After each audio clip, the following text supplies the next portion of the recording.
Bonjour les belles personnes, on va parler d'amour, de bienveillance et de bien-être pendant le confinement et le déconfinement et au-delà.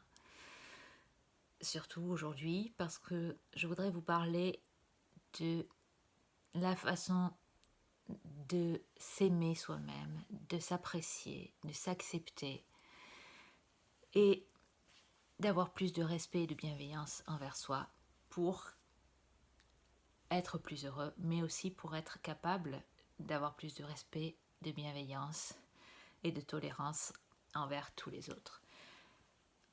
On n'est pas du tout habitué à s'aimer soi-même, à s'apprécier. On nous éduque pour faire exactement le contraire.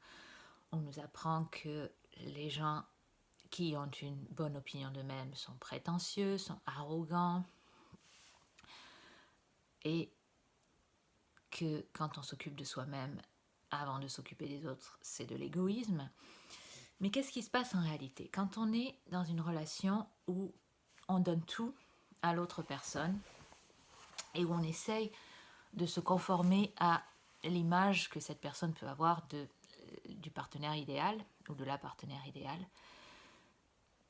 Quand on fait ce genre de choses, on s'épuise totalement.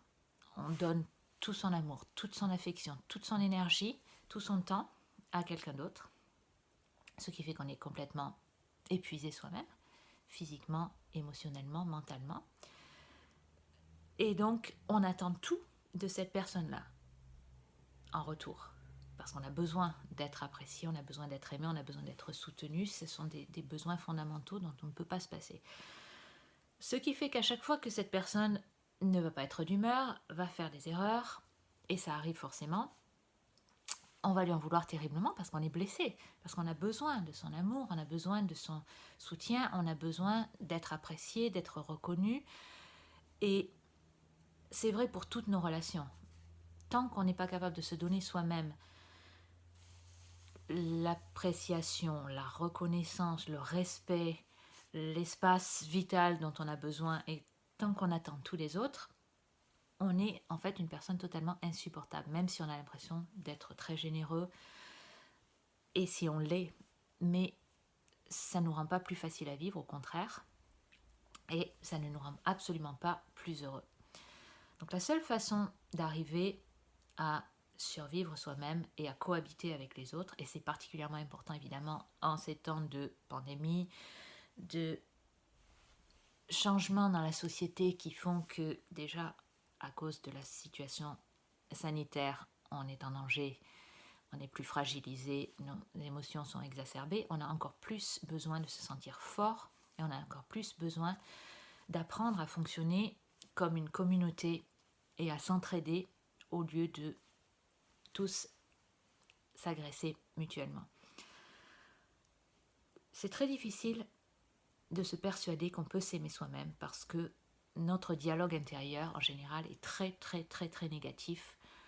Quand on se regarde dans la glace, tout ce qu'on voit ce sont les défauts, surtout après une période de confinement où on va se trouver mal coiffé, où on va se dire qu'on a pris du poids, etc. Et on va être extrêmement critique, extrêmement négatif.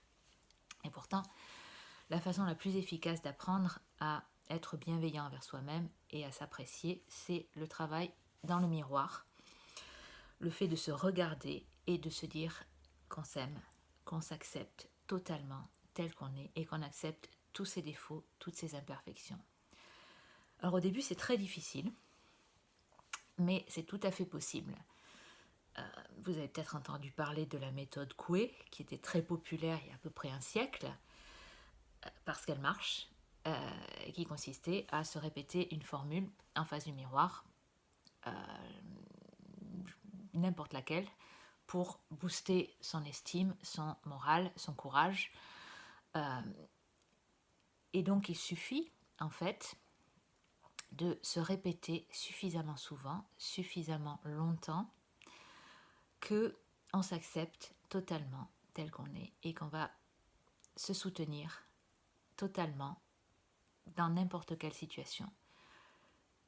Au début, on n'y croit pas du tout, mais c'est pour ça qu'il faut énormément de pratique. Et Louise Hay, qui a popularisé cette méthode, conseille de faire une séance en face du miroir au lever le matin, au moment où vraiment on se trouve très moche, où on a mauvaise mine et où on va apprendre à s'accepter. Même comme ça, même dans les pires conditions, même quand on n'a pas pris sa douche, même quand on ne s'est pas coiffé, même quand on n'est pas maquillé, même quand on a pris quelques kilos de trop, ou quand on a besoin de refaire sa couleur, ou n'importe quelle raison qui font que on ne se supporte pas physiquement. Et de la même façon, quand on n'est pas satisfait de soi-même moralement, parce qu'on s'est disputé avec quelqu'un et qu'on n'est pas fier de ce qu'on lui a dit, après un échec, dans toutes les situations où on a l'impression d'avoir quelque chose à se reprocher, on a besoin justement de cette séance où on va se dire tout va bien, je te pardonne, je te promets que la prochaine fois tu feras mieux, mais je te pardonne et je t'accepte quoi que tu fasses. Apprendre à s'accepter dans les pires conditions et à se soutenir va nous rendre plus forts, va nous rendre plus tolérants aussi envers les erreurs des autres.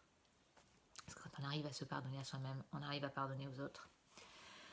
Et on peut aussi apprendre à prendre des engagements envers soi-même. Quand on a des projets et qu'on a peur de se lancer dans une entreprise, on peut se promettre de soutenir toujours son moral, on peut se promettre de toujours s'accepter tel qu'on est, même si les choses ne marchent pas comme on le voulait. On peut se promettre de prendre plus de temps pour soi-même, de se traiter avec plus de gentillesse, de mieux manger, de faire plus d'exercice, d'être plus gentil avec soi-même au lieu de se critiquer sans arrêt. Je vous conseille de faire ce travail devant le miroir à chaque fois que vous avez peur de quelque chose, à chaque fois que vous vous reprochez quelque chose, à chaque fois que vous êtes content aussi, vous pouvez vous dire merci, regarde ce que tu as fait, c'est formidable, tu vois que tu en es capable. C'est le genre de choses qui nourrit notre estime de nous-mêmes et qui va nous rendre plus capables aussi d'apprécier les autres et d'exprimer notre appréciation parce que les autres ont besoin aussi de notre soutien. C'est tout pour aujourd'hui.